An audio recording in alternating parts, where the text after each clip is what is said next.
Na. Kana. Mayong adlaw sa tanan. Ako dahil si Marvin Gustilo from Bukidnon, and this is my piece.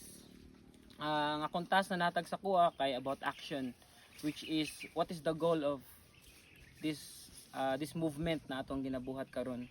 And I am thankful na naapil ko ani na movement, kauban ng ato ang collaborate na Salumayag Youth for Forest. Na salamat kay Sir Robert, kay Sir Amor, and sa atong community sa pag-assist sa mua.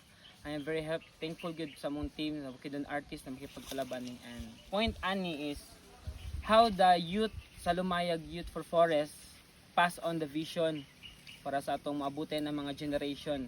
Pinaagi sa ilahang movement, sa pag-amping sa atong kinaiyahan, sa vision na mapadaghan ang mga hapit na mga wala na mga kahoy sa kabukiran.